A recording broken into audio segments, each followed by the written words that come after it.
Hola mundo, yo soy Angarlo, bienvenidos a mi podcast y canal de YouTube. Aquí vas a poder aprender mejor que en ningún otro lado temas de cripto, blockchain, Web3, NFTs y el metaverso. ¿Te has preguntado cómo funcionaría un contrato que puedes programar y ejecutar sin necesidad de intermediarios? Bueno, esos son los smart contracts y es el tema de hoy. Bienvenidos. Bueno, gracias nuevamente por acompañarme en un episodio más de este podcast. El día de hoy vamos a platicar, como les platico, sobre smart contracts y cómo forman parte de este ecosistema de cripto, de blockchain, y cómo desprenden una serie de innovaciones, una serie de paradigmas y de cuestionamientos legales que son bien interesantes, pero que al final están ocurriendo y que de nuevo presentan una cantidad importante de innovación, de oportunidad y de reto legal. Bueno, si es la primera vez que me sintonizas, te agradezco que me des tu like, tu subscribe. Yo soy Angarlo Luis García y este es contenido para educar sobre el tema de cripto, Bitcoin, Web3, metaverso a toda Latinoamérica. Y bueno, el día de hoy vamos a entrar a este tema de los smart contracts. Para llegar ahí y como contexto, todo lo que hemos recorrido hasta el día de hoy tiene que ver más sobre la tesis de Bitcoin, los fundamentos de criptografía, las llaves públicas y privadas, el fundamento de cómo opera Bitcoin y sus 21 millones, proof of work, los exchanges, carteras. Todo eso es un muy buen fundamento para esta primera innovación que fue Bitcoin y que crea el tema de las criptomonedas y de blockchain. Bueno, en el episodio entrante vamos a platicar sobre la segunda gran criptomoneda e innovación que después de Bitcoin fue creada, que se llama Ethereum. Es otro blockchain, es muy asociado al tema que vamos a platicar hoy sobre los smart contracts. Y básicamente, para llegar a entender cómo funciona Ethereum y cómo desprende toda la locura de NFTs, de Decentralized Finance, de stablecoins, de otro tipo de exchanges y demás, es importante que primero entendamos lo que Ethereum corre y lo que tiene como propósito, que es el poder ejecutar smart contracts o contratos inteligentes. Bueno, antes de llegar al tema de qué es un contrato inteligente y qué implicaciones tiene, creo que es importante que platiquemos en primera instancia qué es un contrato en términos generales y que te pongas a pensar un poquito qué contratos conoces al día de hoy.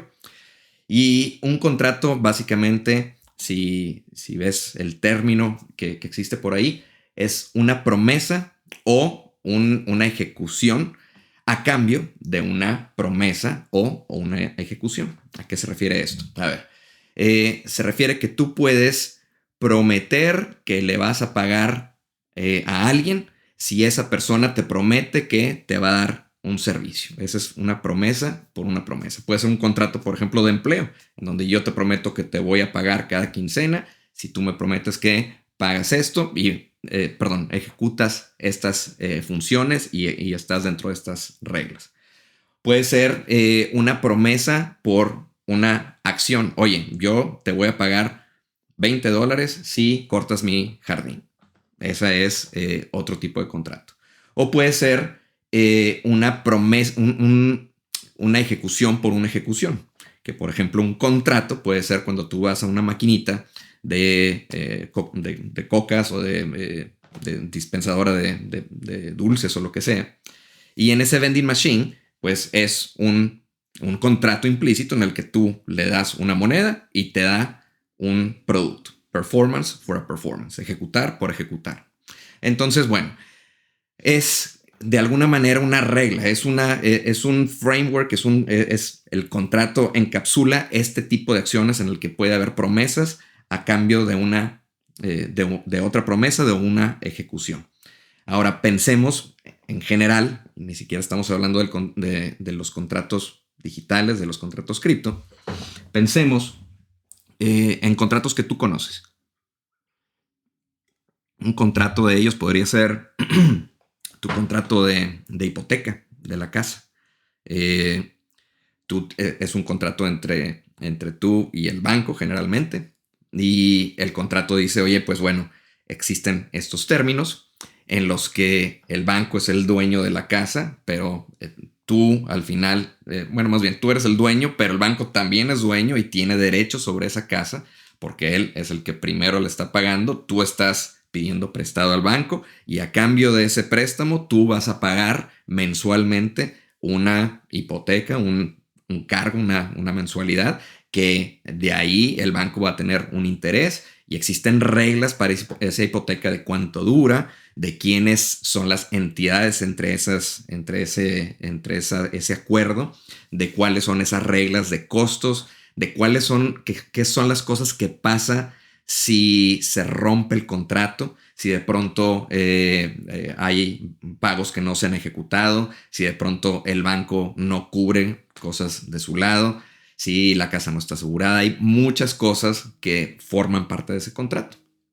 Y regularmente, bueno, ese es un ejemplo. Otro podría ser igual un contrato de empleo, en el que de nuevo el contrato se establece en el día uno y dice la empresa con el empleado, oye, pues este va a ser el salario, estas van a ser las prestaciones, estas son las horas de trabajo, y el empleado también dice, oye, pues yo voy a hacer estas funciones y estoy de acuerdo en dedicar esto, y se establece ese contrato y se empieza a ejecutar. Y también hay reglas de qué pasa si te quiero correr o qué pasa si tú quieres renunciar, etcétera, etcétera.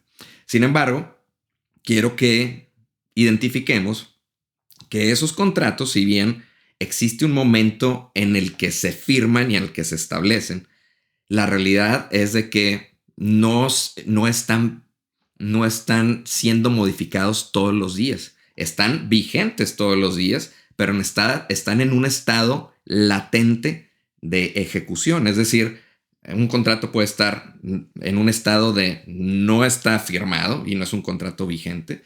Puede estar un contrato que está vigente y está en teoría dictando esas reglas bajo las cuales están operando, de un pago mensual o un préstamo, una tasa de interés, lo que sea. Eh, o puede ser un contrato que de pronto, en un futuro, en 2 o 3 meses o 2 o 3 años, tú puedas cambiarlo de ese estado latente de ejecución a un estado de, por ejemplo, de delinquent, que estás quebrando ese contrato, estás quebrantando alguna de las condiciones de ese contrato. Oye, yo no me presenté a trabajar, o sabes que la empresa no me pagó. Bueno, ahí ese contrato ya cambia de su estado de vigente a un estado de que se quebrantó y de que hay algo que no se cumplió de ese contrato. O puede ser que el contrato cumpla su vigencia, es una hipoteca de, no sé, 10 años, 15 años, en la que las dos entidades están dispuestas a hacer ese préstamo, esos pagos y demás. Cuando se cumplen esos 15 años, el contrato cambia de estado vigente de ejecución a ya expiró el contrato y ya es un contrato que no está vigente en el futuro. Entonces, quiero que te des cuenta cómo los contratos no es algo que tú estés modificando todos los días. No todos los días estás modificando tu hipoteca. No todos los días estás cambiando los detalles de tu contrato de empleo. No todos los días estás cambiando tu renta con tu tenant, con tu rentero. No todos los días estás cambiando las reglas de cómo vas a interactuar en algún negocio y cómo se interactúan tus clientes con tu negocio. Entonces, los contratos por naturaleza son estas reglas, estos acuerdos de promesas y de ejecuciones. Pero al final quiero que te des cuenta cómo los contratos están vivos en el tiempo, pero están latentes en ciertos estados y no se están modificando todo el tiempo. Ok. ¿Por qué te he hecho todo el choro de esto? Porque al final es la base que nos permite después entender la innovación de los smart contracts. A ver, antes de llegar al tema de los smart contracts, quiero que también te des cuenta cómo en el mundo real, en el mundo de cualquier contrato, existe un entorno legal. Tú me puedes decir, oye, no es cierto. Ahora en el mundo cripto es diferente. Lo vamos a platicar un momento más, pero incluso en el mundo cripto existe la legalidad. Entonces, en el mundo real, sí, pueden existir contratos, pero hay dos cosas que quiero que también te des cuenta. No todos los contratos, o más bien ningún contrato, puede describir con punto y coma todos los posibles escenarios que pueden ocurrir y todos los escenarios que de pronto la ley tiene que dictar si es legal o no es legal. Por ejemplo, en un contrato de arrendamiento a lo mejor hay condiciones de que si no pago, hay condiciones de que si la casa sube de valor y que si se encuentra petróleo, pero a lo mejor no hay reglas de qué pasa si la casa no estaba asegurada por tal tipo de situación muy poco probable, un meteorito que la destruye y ahí cae en un vacío legal en el que, oye, pues, ¿quién es responsable? ¿Es la aseguradora? ¿Es el banco como dueño de la hipoteca? ¿O es la persona que está de hipotecario? Bueno, no sé si el ejemplo es bueno o no, pero lo que te quiero decir es, igual si yo voy a un vending machine, le meto una moneda y no me da nada, no está en el contrato de la máquina, a lo mejor si dice, marca este número, bueno, si no me da nada y el número no me responde, ¿qué haces ahí? Ahí estás, tú tienes derechos legales también, aunque no estén en el contrato de que si yo le metí una moneda y me dio una lata de otra cosa, de otro producto, bueno, ¿qué pasa ahí? El contrato se quebrantó, pero ¿a quién le reclama? Si la otra entidad dice, oye, pues no, yo no hago válido esto, espérame, estamos en un país y estamos en un framework legal y hay reglas de qué se puede ejecutar en un contrato y qué no, aunque el contrato esté bien firmado. Otro ejemplo sería, yo te puedo decir, oye, yo te voy a pagar $1,000 si incendias esta casa. Ok, tú vas, la incendias y luego me reclamas a mí, yo te voy a decir, oye, no, espérame, yo estaba jugando, claro que no, eso no se vale. Tú puedes ir con la ley, tú puedes ir con un juez y puedes presentar un contrato perfectamente bien formado que diga, oye, pues aquí está, que era una promesa de un pago por una acción que yo iba a ejecutar. Ok, sí, nada más que ese contrato es ilegal. No hay nadie que vaya a decir que eso es una acción y es un contrato válido. Imagínate que tú pudieras forzar ese tipo de acción, pues es ilegal. Ahora, este tema también ocurre en el mundo cripto, pero ahora el reto es estos contratos descentralizados, pues sí, igual pueden tener ciertas áreas que no están completamente cubiertas y cuando el contrato se quebranta o hay algo ilegal en ese intercambio, el contrato a lo mejor está siendo ejecutado a la letra que fue diseñado, pero ese diseño no es legal. Entonces, esa legalidad, ese concepto, quiero que quede claro, ya sea en el mundo normal o en el mundo cripto, tú puedes pensar que el contrato es entre dos entidades, que no hay nadie más. Bueno, sí, entre comillas sí, pero todo lo implícito, todo lo que no está en el contrato y cada que el contrato se quebranta, tiene que estar dispuesto a un ambiente en el que como sociedad existe la legalidad y bueno, en el mundo cripto, ahora con los contratos inteligentes va a ser importante que abogados, que gente que dictamina y determina cuál es la legalidad de las cosas, aprenda sobre este entorno que ahora tiene contratos y todo este mensaje que les estoy diciendo de estados, de reglas que se cumplen, de condiciones que se determinan, bueno, si esas condiciones son legales o no y si de pronto se tiene que ejecutar la ley en ese entorno. Bueno, ya platiqué el tema de contratos como introducción general. Ahora, ¿por qué es interesante este tema y por qué estamos llegando al tema de los contratos? Lo vamos a platicar en el episodio de Ethereum a más detalle. Pero recordemos que en nuestra tesis y en nuestra trayectoria de Bitcoin, lo que hemos platicado es como el blockchain de Bitcoin básicamente está diseñado para simple y sencillamente tener un registro de las transacciones que han ocurrido entre diferentes carteras y diferentes transacciones de Bitcoin entre ellas. Es todo, ¿ok? Para eso se diseñó Bitcoin. Tiene dentro de ese diseño, dentro de esa infraestructura, ciertos espacios, ciertos procedimientos, ciertos pools de memoria donde se acumulan las transacciones, otros que no se usan, y de pronto por ahí ya hay algunas innovaciones que permiten inyectar información ahí. Le llaman la teoría Ordinals, que es algo muy muy nuevo y no me voy a meter ahí hasta mucho después de platicar de NFTs y demás. Pero al final la función de Bitcoin como tal es muy básica, de transaccionar Bitcoins entre diferentes direcciones.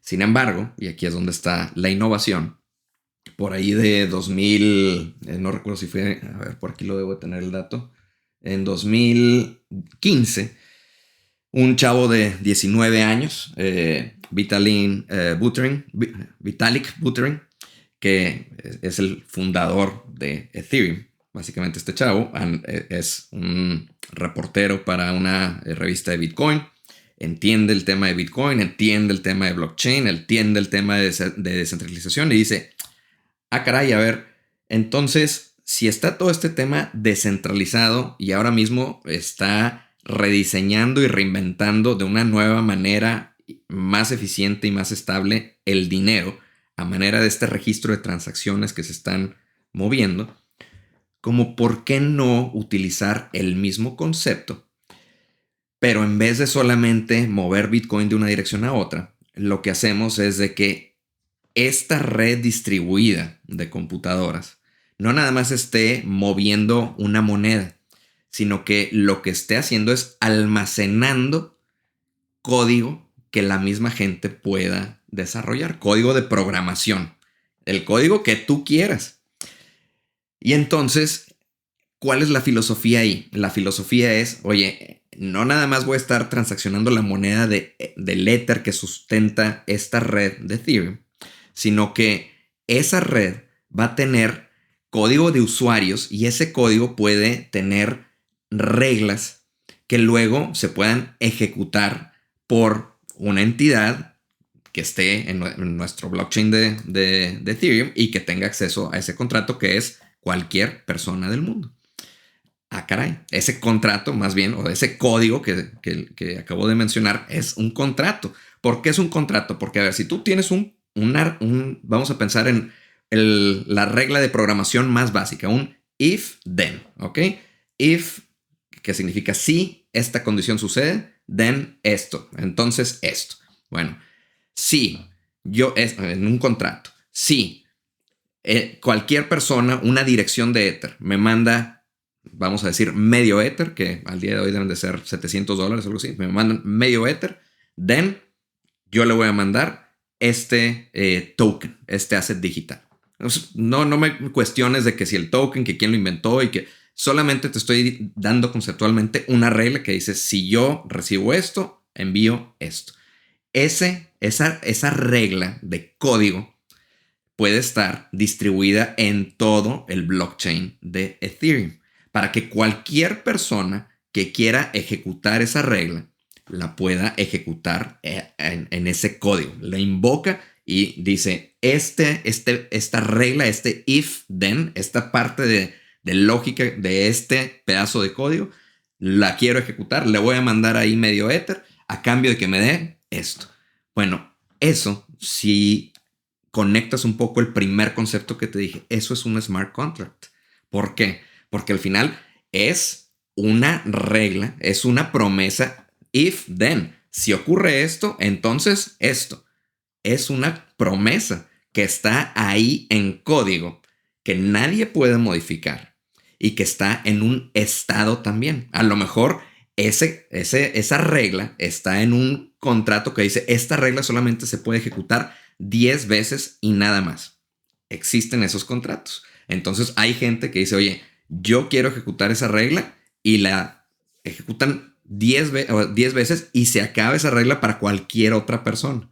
Ese es un contrato inteligente en el que tú puedes definir las reglas enteras que están en ese código, en ese contrato.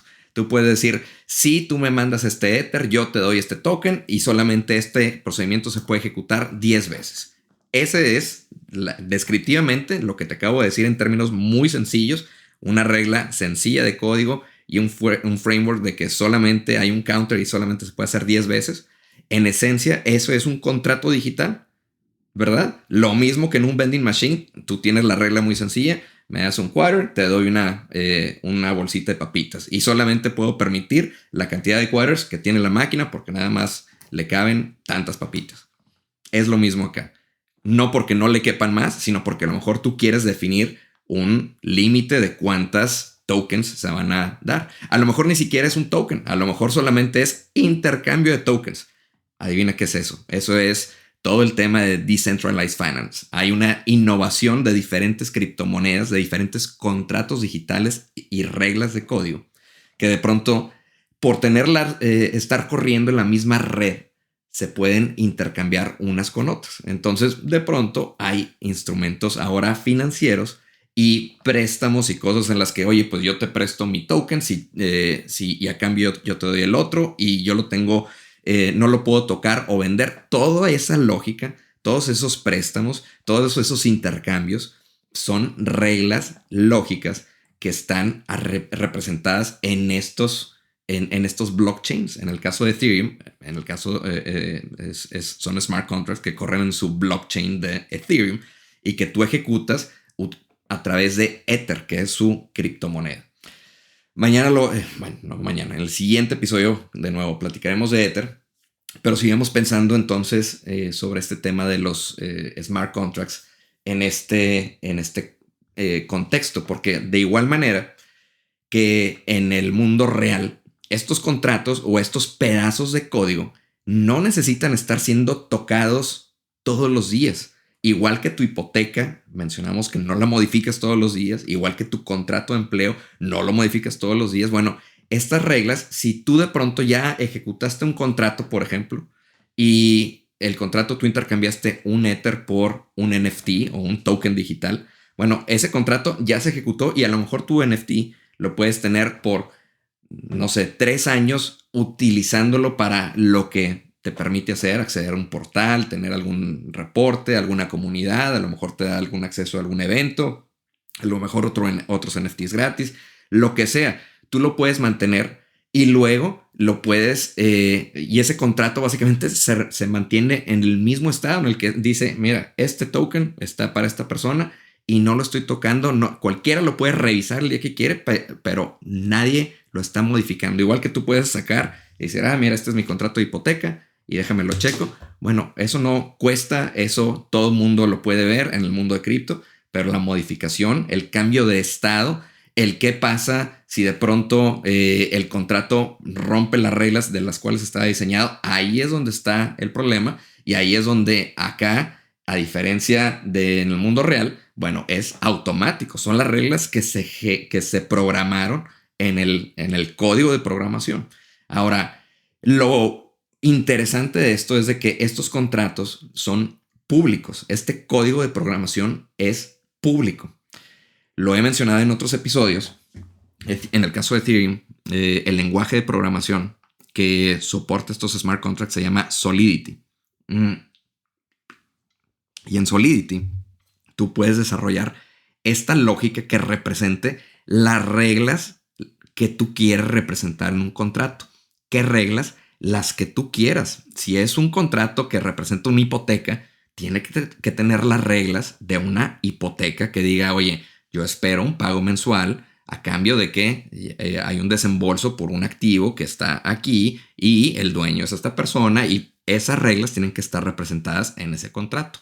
Ya hay contratos digitales que representan hipotecas, que representan propiedad de casas, pero también contratos digitales que representan criptomonedas, contratos digitales que representan intercambios y métodos de congelar y prestar dentro de este ecosistema de tokens.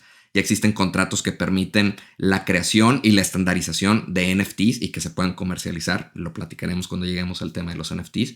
Entonces, quiero que te des cuenta cómo los contratos digitales no son código que tú estés corriendo como una página en la que todo el tiempo tú estás interactuando con el blockchain. No, el blockchain lo puedes leer, pero no estás haciendo modificaciones e interacciones todo el día. Entonces, este es código asíncrono. Es código que solamente tú lo mandas llamar cuando lo quieres llamar y lo quieres modificar y tienes los derechos para modificarlo. No es un código que cualquiera pueda modificar. No es un código que cualquiera puede correr. Es un código que todo mundo puede ver. Es un código que puede, dentro de las entidades que están involucradas en él, cambiarlo de estado, pero nada más. Entonces, ¿por qué te digo esto? Porque muchas veces, cuando la gente empieza a estudiar el tema de criptomonedas y de blockchains y demás, empieza a entender que Bitcoin, por ejemplo, tiene una limitante de transacciones. Sabemos que por lo menos su Layer 1, su primera capa y la que está certificando bloques con todas estas transacciones, tiene como un heartbeat o opera con una certificación de bloques de cada 10 minutos. Y solamente a través de un Layer 2 que se llama el Lightning Network, es donde se pueden hacer transacciones más veloces. Lo mismo en Ethereum, tiene una serie de congestiones y no es tan fácil ejecutar código y correr la lógica del código para cambiar estos contratos. Sin embargo, la gente no se da cuenta de que esa congestión o esas limitantes de capacidad o de procesamiento son por la naturaleza de que estos contratos, estas reglas están descentralizadas y necesitan consenso. Y no son para que se ejecuten todo el tiempo, son reglas que se ejecutan de vez en cuando hay una modificación en estos contratos. Entonces, Ethereum y los contratos smart contracts o los contratos digitales introducen el concepto de lo que le llaman dApps o Decentralized Apps. Pero al final, realmente esto me tomó tiempo entenderlo, no son aplicaciones que estén corriendo en el blockchain de Ethereum, sino más bien son aplicaciones tradicionales, clásicas de Web 2 que tienen su CSS, tienen su frontend, tienen su backend, tienen su lógica, tienen todo lo que tiene un portal tradicional, pero tras bambalinas también están leyendo al blockchain de Ethereum y permiten que haya de pronto interacciones para modificar pedazos de esos smart contracts de Ethereum. Y esa combinación, ese stack tecnológico es como se le llama a este tipo de portales Web 3. Pero bueno, de nuevo, al final, y de dApps, pero al final el dApp no es una aplicación que corre en el blockchain, sino es una aplicación donde el backend hay algunas operaciones que sí modifican y tocan el blockchain. A ver, ahora platiquemos un poco ya de ese tema de por qué Ethereum y no Bitcoin y por qué funciona así. A ver, lo platicamos en algún episodio. Bitcoin tiene por ahí sí su lógica de certificación de bloques para los miners y demás. Tiene toda su lógica para generar o para mapear direcciones de Bitcoin y llaves privadas, todo el funcionamiento básico del blockchain de Bitcoin. Pero también tiene, como les mencionaba, ciertas áreas que tienen que ser utilizadas para que este mecanismo de certificación de bloques funcione. Y esas áreas de memoria, esas áreas de una pequeña base de datos y demás, son necesarias para todo el funcionamiento de Bitcoin que conocemos. Ahora, dentro de esas áreas existe una parte que permite cierta lógica de programación o cierto scripting. Sin embargo, esas capacidades son muy limitadas. De hecho, el que conoce de programación, el que conoce de coding, sabe que hay ciertos niveles de completitud o de sofisticación en un lenguaje de programación. En el caso de Bitcoin, un scripting te permite hacer ciertas operaciones básicas, pero no te permite poner una lógica completa de programación con loops, con condiciones, con más variables, con más complejidad. En el caso de Ethereum, por ejemplo, el código de programación disponible para generar nuevos artefactos es Turing Complete. Turing Complete quiere decir que, de nuevo, tiene estas capacidades de hacer loops, de hacer operaciones lógicas más complicadas y básicamente representar el reto mental o la lógica mental que tú puedas pensar. Tiene los instrumentos de codificación o de construcción en código necesarios para hacer eso. Bueno, Ethereum entonces no nada más tiene el lenguaje de programación para esto, sino que también su mecanismo y la manera en la que genera estas interacciones entre contratos, distribuye estos contratos y luego permite ejecutar los contratos. Ese diseño es especial para eso, a diferencia de Bitcoin, que no está diseñado más que para transaccionar Bitcoin. ¿Ok? Y entonces Ethereum, de pronto cuando lo entiendes así, se vuelve no una criptomoneda, se vuelve una plataforma, un ecosistema en donde hay un código de programación que permite que quien sea haga un contrato, que ese contrato luego sea otra criptomoneda, sea otras reglas o sea algo que representa un contrato del mundo real en el mundo digital. Ahora, ya mencioné el tema de los contratos y un poco cómo funcionan, pero también está el tema de que recordemos que hemos platicado el tema de certificación o el tema de que algo es auténtico. Entonces, tú también quiero que te empieces a dar cuenta cómo hay cosas que en el mundo de los smart contracts empiezan a certificar autenticidad. Un ejemplo que te di en algún episodio es como ahora los relojes, por ejemplo, te venden un reloj y te venden una tarjeta que dice este reloj se compró en tal fecha por esta persona, tiene tantos años de garantía, pero también es la tarjeta que dice es auténtico. Bueno, esa tarjeta sí, seguramente el dealer que te vendió el reloj la puede buscar y a lo mejor él o la empresa puede validar que es una tarjeta real, pero tú como usuario y como comprador de un reloj o de un coleccionable o de unos tenis o de una bolsa de algo que puede ser sujeto a piratería o a fakes o a réplicas, bueno, tú también estás sujeto a que esa réplica fake, pirata, lo que, como le quieras llamar, venga con una tarjeta falsa también. Entonces, lo que está ocurriendo en el tema o en el mundo real ligado al mundo cripto es de que, por ejemplo, no sé si lo sepan, este no es un tema, no es un podcast de tenis, aunque a mí me gustan mucho los tenis, pero el tema de los tenis coleccionables es de que Nike, por ejemplo, anuncia, oye, voy a hacer una colaboración entre este diseñador, este deportista y nosotros vamos a sacar este tenis con este diseño exclusivo que representa tal y cual cosa, estos materiales, lo anuncian para tal fecha, pero también empiezan a crear hype para algo que solamente tiene una edición limitada. Es decir, típicamente un run de tenis que sea para colección, 10,000 pares es un buen número para que sea limitado, que se venda completamente todo y luego lo que ocurre es de que, pues como ya se vendieron esos 10,000, pues ya no existen más, ya no se están produciendo más, toda la venta de esos tenis ocurre en mercados secundarios y ahí es donde de pronto ves que los precios pueden crecer.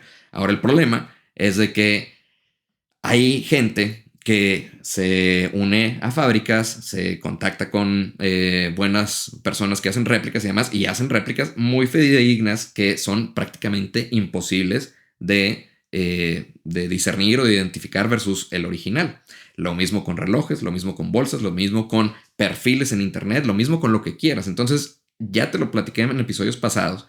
La manera en la que esto yo creo que se va a combatir va a ser con el tema precisamente de cripto y de smart contracts. ¿Qué pasa en el tema de los tenis? Oye, ¿qué impide que Nike ponga un RFID, un pequeño chip que tú puedas escanear con tu celular y que ese chip tenga el código que dice este tenis sí está en mi contrato inteligente al cual yo le puse reglas que mira, este contrato, el emisor es Nike.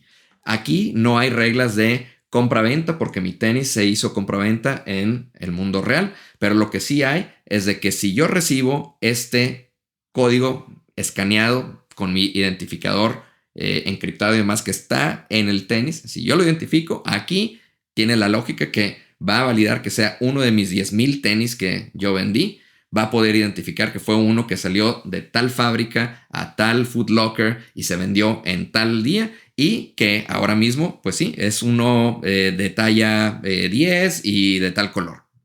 Listo. No va a lo mejor a saber el dueño, no va a saber que si se revendió. Bueno, si se revendió en teoría sí, porque después cuando tú haces una venta, el tema es de que tú también transfieras el NFT y que tú como comprador, así como yo si compro un reloj pido mi tarjeta de autenticidad, yo también pida el NFT que está atado a ese tenis o ese coleccionable y pueda certificar todo el provenance o la providencia de ese activo. No nada más la genuinidad y la autenticidad de ese producto físico, sino también todo el registro de por dónde pasó eso. Y eso está amparado por un smart contract. Entonces, date cuenta cómo yo te lo estoy platicando con las cosas que ya existen al día de hoy, pero ese registro, esa providencia de dónde viene, que está en el blockchain y que habilita un smart contract, eso también abre posibilidades, por ejemplo, de cadena de suministro increíbles, que tú puedes decir, oye, este producto, esta bolsa de café, pues sí, vino importada desde Colombia y luego de esta, no sé, de esta sierra y demás. ¿Por qué? Porque tiene ese registro en el blockchain. Eso va a suceder. Lo mismo con los tickets, lo mismo con los coleccionables y demás. Pero el punto es de que toda esa lógica, toda esa innovación, toda esa facilidad de que tú puedas generar esta locura de reglas en las que tú dices, oye, pues sí, ahora esta tasa o no sé, este activo del mundo real, yo la voy a transformar en algo que tiene estas reglas, esta lógica, y si alguien la quiere comprar, pues necesita tantos tokens o yo puedo.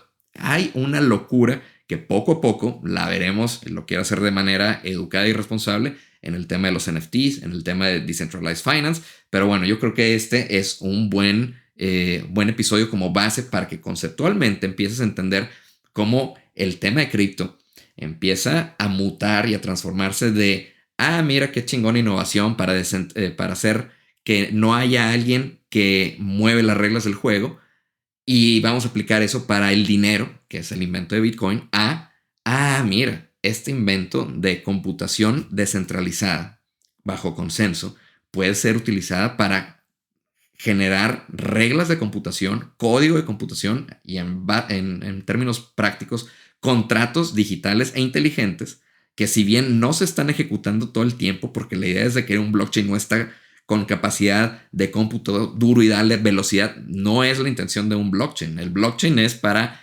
almacenar de manera persistente, inmutable y rastreable información en el tiempo. Entonces, cuando tú tienes ciertos casos de uso o más bien cierta tecnología que te permite hacer esas reglas que persisten en el tiempo, crear contratos que tienen esas reglas, el que tú quieras, sean reglas de intercambio, reglas de acceso a información, reglas de congelamiento de ciertos activos que se llama staking a cambio de cierta recompensa o nuevos activos. Hay tantas cosas que puedes desarrollar que la potencial oportunidad y la explosividad de esto es gigantesca. Y te das cuenta cómo a partir de ahí es de que también surgen todas los ICOs o los Initial Coin Offerings de monedas que de pronto no tienen gran mérito. Temas de staking y de Decentralized Finance y burbujas que se pueden hacer muy grandes por cosas que se pueden hacer muy fácilmente. Entonces, es un tema que es una innovación gigantesca. Lo mismo que pudo ser igual de gigantesca la imprenta, pero ¿qué puedes imprimir? ¿Qué puedes escribir en un papel? Lo que quieras, porquería o la poesía más preciosa del mundo. Entonces, lo mismo en el mundo de cripto. Hay tanta facilidad de crear, de inventar, de generar nuevas monedas, nuevos contratos, nuevas maneras de poner reglas al respecto, que es un entorno de mucha innovación, de mucha creación, pero también de mucha estafa y de muchas cosas que de pronto se hacen de mala fe. Y con eso, pues también está el último punto, que es el de las leyes y la jurisdicción, que al final lo platicamos al principio del episodio. En cualquier contrato, sea un contrato escrito, sea un contrato implícito en el que tú vas a un vending machine y le pones una maquinita, sea un contrato digital y amparado por blockchain, existe la ley. Ahora, el reto en el mundo de cripto y de blockchain es de que esto es descentralizado y distribuido y puede haber las dos entidades, están una a lo mejor en Estados Unidos y la otra está en Japón. Bueno, el problema es de que como sea, la ley de los países dicta que es un contrato legal y que es un contrato ilegal. Si ese contrato entre el americano y el japonés es para una no sé, trata de personas o algo ilegal, algo de sustancias o algo de armas o qué sé yo, bueno, eso hace el contrato, podrá estar muy bien diseñado, podrá estar con blockchain, podrá hacer un intercambio digital por algo físico, podrá hacer lo que sea, pero eso es ilegal a los ojos de Estados Unidos y ahí hay un delincuente que va a ser perseguido y atacado. Ahora, que si el otro está en Japón, pues igual hay delincuentes que se declaran, oye, Bin Laden y no sé, tal dictador y tal prisionero en tal país. Hay muchas personas que son declaradas como sea criminales, aunque no estén en el país, y sus cuentas, sus movimientos, sus acciones ya están sujetas a esa jurisdicción legal que dictamina que es ilegal. Entonces, aquí es donde te das cuenta que igual que en el mundo cripto de Bitcoin, en donde si tú utilizas Bitcoin para hacer algo ilegal, pues ok, tú puedes generar una dirección de Bitcoin en donde sea en el mundo, pero ya lo platicamos. No puedes sacar tu Bitcoin tan fácil. Ese Bitcoin lo sacas a través de algún exchange, lo sacas a través de alguna persona o algún intercambio.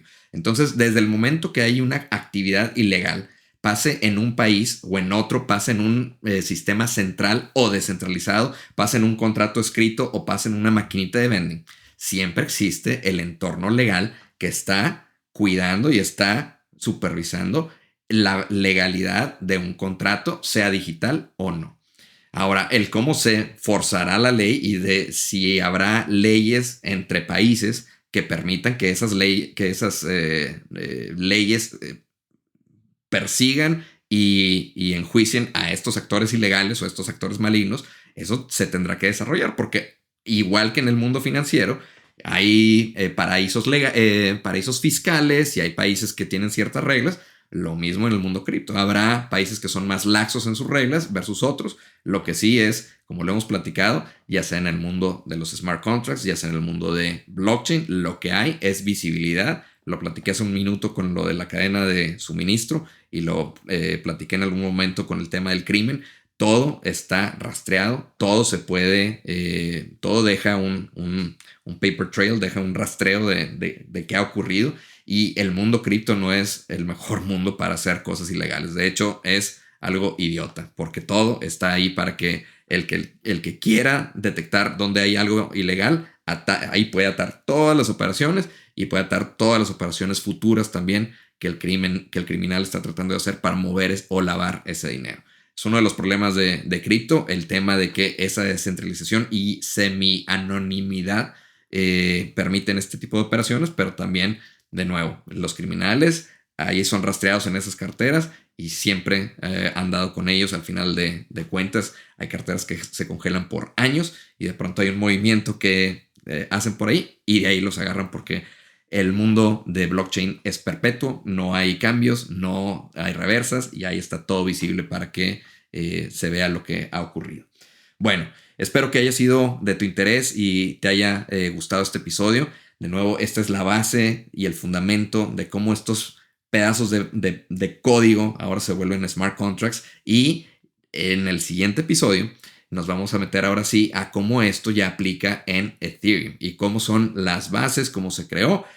Vamos a nuevamente tratar un poco el tema de los smart contracts, pero vamos a ahondar a ciertas particularidades de esta red, un poquito, o blockchain más bien, un poquito su roadmap, cómo ha evolucionado, cómo difiere de Bitcoin y pues bueno, cómo con smart contracts Ethereum ha hecho una revolución gigantesca en el mundo de finanzas, en el mundo de coleccionables y en el mundo, pues al final, de blockchain y de Web3. Bueno, pues te espero en ese episodio. Por lo pronto te agradezco haberme sintonizado. Te pido tu like, tu subscribe. De nuevo, este es un espacio en el que espero poder estar dando valor. No me estoy enfocando a los precios, a las subidas, bajadas. Ahora Bitcoin ya volvió a subir un poco más. Estamos a febrero de 2023. Cuando empecé este podcast, yo creo que estaba por 20, 21, luego bajó hasta 18, 17 con todo lo de FTX. Ahora ya estamos a 24, entonces ahí puedes ver un poco la volatilidad, pero también puedes ver que si me has hecho caso desde el episodio 1, has empezado a entender este tema y has seguido mi recomendación de Dollar Cost Averaging y HODL, que quiere decir compra poquito consistentemente y manténlo, bueno, esa compra escalonada, pues ahora ya estaría dando algo de resultados. Entonces, no es garantía, mañana puede bajar este tema, el día siguiente va a subir. No es el foco de este canal de estar dando noticias al día de cómo pasa una cosa o la otra. Más bien quiero que aquí tengas buenos fundamentos de cripto, de blockchain, de cómo operan estas cosas y empieces a poder navegar este ecosistema que es innovador, que está cambiando y disrumpiendo un montón de cosas y que introduce paradigmas que nunca habíamos visto antes en el mundo digital con propiedad y digital, propiedad y escasez digital. Bueno, sin más por el momento, te agradezco. Yo soy Angarlo. Nos vemos el siguiente.